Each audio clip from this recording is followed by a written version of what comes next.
अस्सलाम वालेकुम रहमतुल्लाह।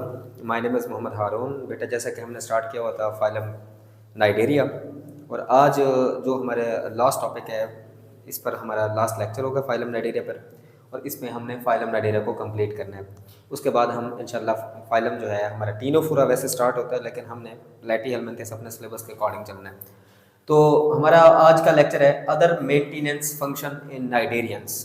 नाइडेरियन के अंदर बाकी जो डिफरेंट किस्म के जो फंक्शंस हैं, सिस्टम है, उनको हमने डिस्कस करना है। जी, तो लास्ट लेक्चर में हमने अल्टरनेशन ऑफ जनरेशन को डिस्कस किया, जिसमें हमने पोलिप और मेडुसी का कंसेप्ट देखा था और उनमें अल्टरनेशन ऑफ जनरेशन कैसे होती है। साथ साथ हमने एक छोटा सा टॉपिक था पोलीमॉर्फिज्म, जिसके बारे में मैंने आपको डिटेल से बताया था कि पोलीमॉर्फिज्म उन नाइडेरियंस के अंदर होती है जो कॉलोनिया या ग्रुप बना के रहते हैं।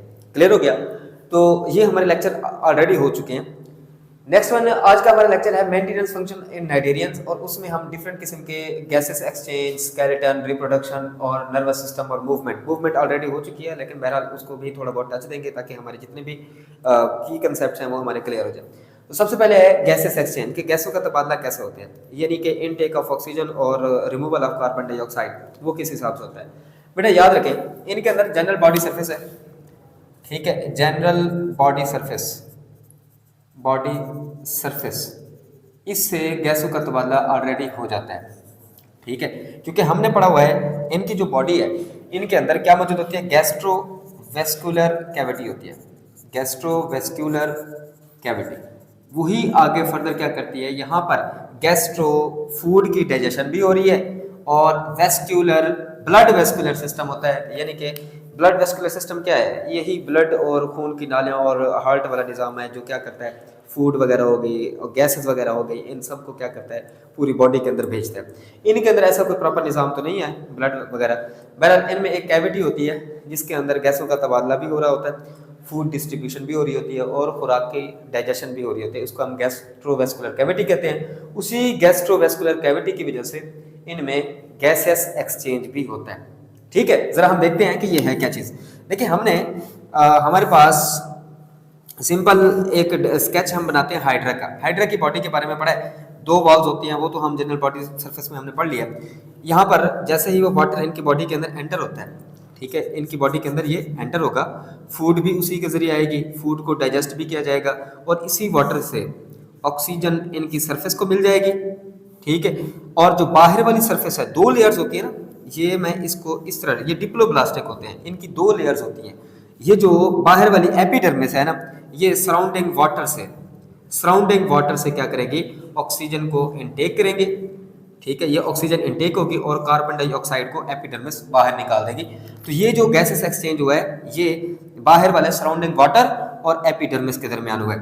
जबकि इनर लेयर जो है गैस्ट्रोडर्मिस, इसमें गैसों का तबादला कैसे होता है, जो वाटर फूड को इंट्रैप करने के लिए, जाहिर बात है, वो वाटर भी इनकी बॉडी के अंदर एंटर होता रहता है साथ साथ, तो उस वाटर से ऑक्सीजन को ये इनटेक करते हैं और इसके अलावा कार्बन डाइऑक्साइड को निकालते हैं। फिर इसी गैस्ट्रोवेस्कुलर कैविटी से कार्बन डाइऑक्साइड को इनकी बॉडी से बाहर रिमूव कर दिया जाता है। तो ये इस तरह गैस्ट्रोवेस्कुलर कैविटी जो है इनकी बॉडी के अंदर गैसेस एक्सचेंज में इन्वॉल्व हो रही है, इस्तेमाल हो रही है। क्लियर हो गया जी। तो नेक्स्ट वन हमारे पास है स्केलेटन, इनका कैसे होता है, ठीक है। हमने पोरीफेरम्स के अंदर पढ़ा था कि उनके अंदर खास किस्म के सेल थे, स्क्लेरोब्लास्ट थे, स्पोंजियोब्लास्ट थे। स्पोंजियोब्लास्ट थे वो स्पोंजन फाइबर्स बनाते थे, और जो स्क्लेरोब्लास्ट थे उन्होंने आगे फर्दर दो तरह के जो है स्केलेटन बना रहे थे। एक कैल्शियम कार्बोनेट का बना हुआ था, दूसरा सिलिकेट का बना हुआ था। तो वो आगे फर्दर सेल की डिवीजन हमने की थी, कैल्कोब्लास्ट, सिलिकोब्लास्ट। तो वहां पर स्पिक्यूल्स होते हैं, स्पिक्यूल्स और स्पोंजन फाइबर। इनकी बॉडी के अंदर ऐसा कोई फ्रेमवर्क हमें देखने को नहीं मिलता।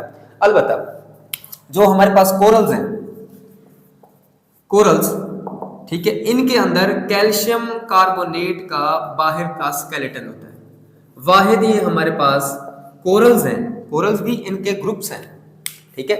नाइडेरिया के कुछ एनिमल्स हैं जिनका नाम कोरल रखा गया, उनके बाहर एक्सोस्केलेटन होता है। इनका जो स्केलेटन होता है बेटा कैसा होता है, एक्सोस्केलेटन, बाहर से एक कवर होता है, शेल होता है, खौल होता है, ठीक है। और वो किसका बना हुआ होता है, कैल्शियम कार्बोनेट का बना हुआ होता है। साथ साथ इसका मतलब हमारा जो कंसेप्ट है ना कोरल्स का, ये भी साथ साथ हमारा क्लियर होता जा रहा है। तो कोरल्स हैं क्या, ये फाइलम नाइडेरिया के कुछ मेंबर्स हैं जो कॉलोनी बना के रहते हैं, और इनमें ये सारे के सारे कॉलोनियल होते हैं, ठीक है, कॉलोनिया या ग्रुप बना के रहते हैं और इनके पास एक्सोस्केलेटन होता है कैल्शियम कार्बोनेट का बना हुआ। तो फिर ये ऐसे कॉलोनिया बनाते जाते हैं, फिर अंदर वाले जो एनिमल्स हैं जब उनकी डेथ होती है तो वक्त के साथ साथ इनकी जो स्केलेटन है वो हार्ड होना शुरू हो जाते हैं। कैसे हार्ड होना शुरू हो जाते हैं? बाहर से, खासतौर पर समुद्रों से जो कैल्शियम कार्बोनेट है, जो डिफरेंट किस्म के साल्ट हैं, वो जज्ब होना शुरू हो जाते हैं और उनकी एब्जॉर्प्शन की वजह से क्या होता है, ये मजीद हार्ड हो जाते हैं और देखते देखते क्या बनने लग जाते हैं, आइलैंड्स वगैरह भी बन जाते हैं। तो बहरहाल ये एक्सेप्शन है कि इनके जो मेंबर्स हैं कोरल्स, उनके पास एक्सोस्केलेटन होता है, बाकी सबके पास ऑलमोस्ट हाइड्रोस्टैटिक स्केलेटन होता है, जिसे हम हाइड्रोस्केलेटन भी कहते हैं या हाइड्रोस्टैटिक स्केलेटन। बाकी तमाम एनिमल्स के अंदर हाइड्रोस्टैटिक स्केलेटन मौजूद होता है। अब वो कैसे है? जैसे ये हमारे पास हाइड्रा है, तो हाइड्रा के अंदर पानी जैसे ही एंटर करेगा तो इनके मसल्स के अंदर कंट्रैक्ट होने की सलाहियत होती है, तो उसकी जैसे पानी के अंदर प्रेशर आ जाता है और एक हाइड्रोलिक प्रेशर जनरेट होता है। ठीक है, वही इनकी बॉडी को सपोर्ट करता है। जैसे हमारे पास सी एनिमोन्स है, सी एनिमोन्स फाइलम नाइडेरिया के कुछ मेंबर्स हैं। ठीक है, अब उनको अगर देखें ना तो उनकी बॉडी भी इसी तरीके से ही होती है। यानी मैं इसको सिंपल इस तरह का एक स्केच ड्रॉ करता हूँ। ठीक है, आप इतना समझ लें कि ये हमारे पास क्या है बेटा, एक सी एनिमोन है। ठीक है, और ये किसी भी सबस्ट्रेट के साथ जुड़ा हुआ है। तो सी एनिमोन की बॉडी अगर ऐसे अपराइट ना हो तो ये कैसे दिखेगा, जैसे किसी सरफेस के साथ ऐसा चिपका हुआ आपको नजर आएगा। फिर ये सी एनिमोन क्या करता है, सी एनिमोन अपने माउथ के जरिए वाटर को यहाँ पर एंटर करवाता है। क्लियर हो गया? और जैसे ही वाटर एंटर होगा तो अपने इसके सर्कुलर मसल्स होते हैं खास किस्म के। अब वो ये ऐसे समझ लें, ऐसे सेल्स होते हैं, प्योर मसल तो नहीं होते, बहरहाल ऐसे सेल्स होते हैं जो कि कंट्रैक्टाइल इन फंक्शन होते हैं, जिनके अंदर कंट्रैक्ट होने की सलाहियत होती है। ठीक है, वो मसल्स क्या करते हैं बेटा, कंट्रैक्ट करते हैं और उनकी कंट्रैक्शन से क्या होता है, ये प्रेशर से जनरेट हो जाता है। ठीक है, और इसी वजह से जो सी एनिमोन की बॉडी है वो थोड़ा सा एनलार्ज हो जाती है, थोड़ा सा अपराइट हो जाती है, बिल्कुल सीधा हो जाता है, स्ट्रेट हो जाता है। ठीक है, तो अब आप देख रहे हैं कि यहाँ पर स्केलेटन के तौर पर हाइड्रोस्केलेटन है जो इनकी बॉडी को सपोर्ट कर रहा है। तो बहरहाल हमें नाइडेरियंस के अंदर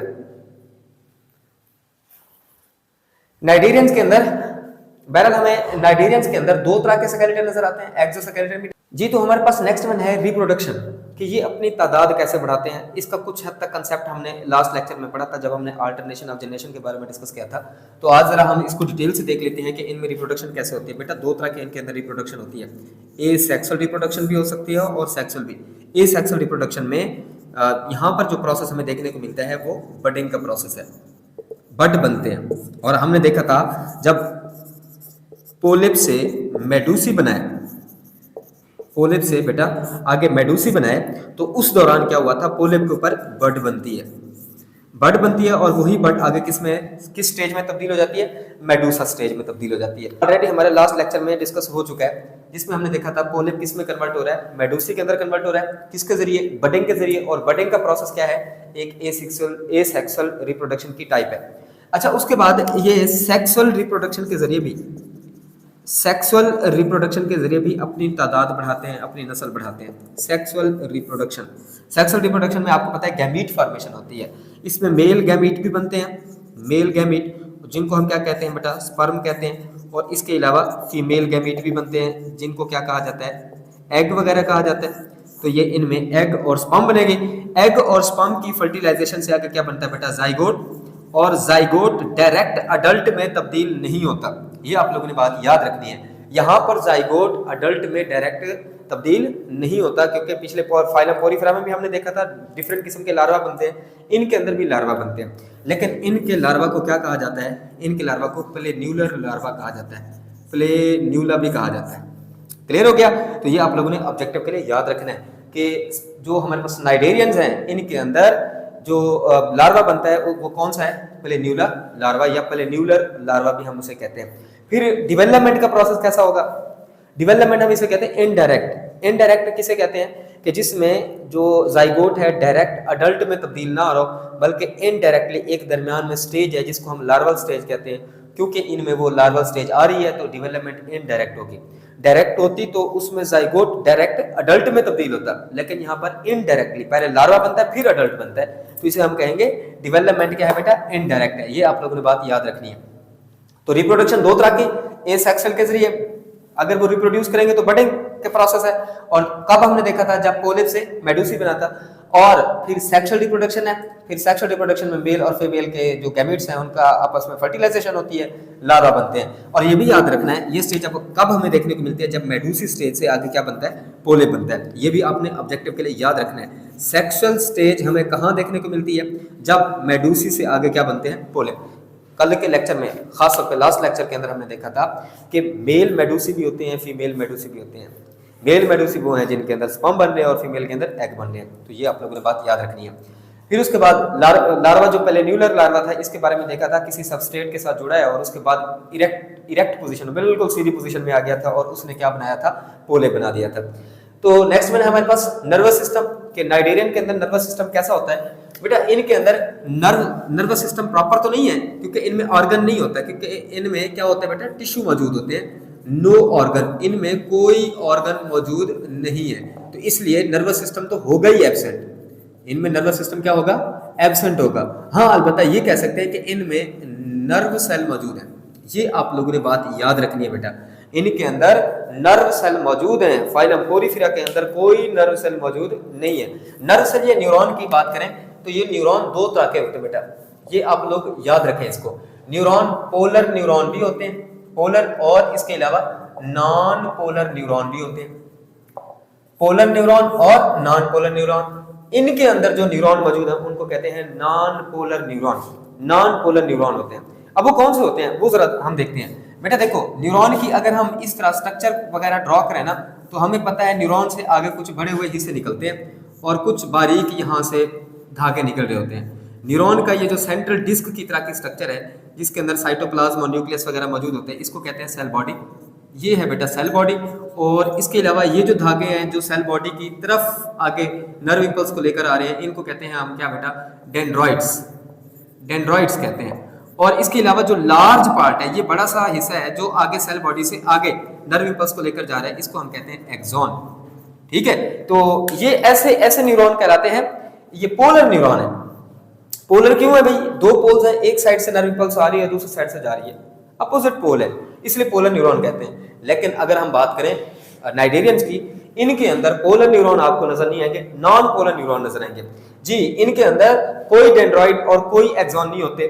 फिर ये सिंपल किस्म की ऐसे डिस्क की तरह की स्ट्रक्चर नजर आती है। यानी मैं अगर इसको इरेज कर दूं ना, ये वाला पार्ट सारा मैं इरेज कर दूं, इसमें डेंड्रॉइड्स और एक्सॉन्स वगैरह ना दिखाऊं, तो ऐसे न्यूरॉन क्या कहलाएंगे, ऐसे न्यूरॉन बेटा कहलाएंगे ये हमारे पास नॉन पोलर न्यूरॉन। फिर सिग्नल कैसे जाता है भाई, डेंड्रॉइड्स नहीं है, एक्सॉन नहीं है, फिर आगे कैसे सिग्नल ट्रेवल करता है बेटा। आगे जो सिग्नल ट्रेवल करता है ना, वो एक दूसरे के साथ ये सेल जुड़े हुए होते हैं और फिर इस तरह एक सेल से दूसरे सेल की तरफ नर्व इंपल्स ट्रांसफर हो सकती है। ठीक है, या सिग्नल आगे जा सकता है। तो इनमें नॉन पोलर न्यूरॉन है और एक दूसरे के साथ लिंक है। There are no fibres. ठीक है, कोई इनमें छोटी छोटी स्ट्रक्चर डेंड्रॉइड्स या एक्सॉन मौजूद नहीं होंगे। उसके बाद नेक्स्ट वन है मूवमेंट, हरकत कैसे होती है। तो हमने ऑलरेडी ये कंसेप्ट भी थोड़ा बहुत डिस्कस किया था कि पोलिप स्टेज जो है, पोलिप स्टेज ये नॉन मूवेबल, इमूवेबल सेसाइल होती है। ये स्टेज सेसाइल, ये हरकत करने के काबिल नहीं होते। अटैच टू सबस्ट्रेटम, किसी एक जगह के साथ अटैच होते हैं। और अगर वहां पर बात करें मेडूसी की, तो मेडूसा स्टेज पर ये क्या होते हैं, मूवेबल होते हैं। क्यों भी मूवेबल होते हैं, क्योंकि सर इसके टेंटिकल्स डाउनवर्ड होते हैं, नीचे की तरफ इनकी डायरेक्शन होती है, जिसकी वजह से ये आसानी से हरकत कर सकते हैं। तो ये जितना भी हमारे पास सिस्टम थे, डिफरेंट किस्म के जो कंसेप्ट थे, वो सारे हमारे कंप्लीट हो चुके हैं। इंशाल्लाह फिर नेक्स्ट लेक्चर में हम फाइलम प्लेटीहेलमिन्थेस के साथ उसका हम आगाज़ लेंगे। तो आज के लिए बस इतना ही है, इजाज़त दीजिए, अल्लाह हाफ़िज़।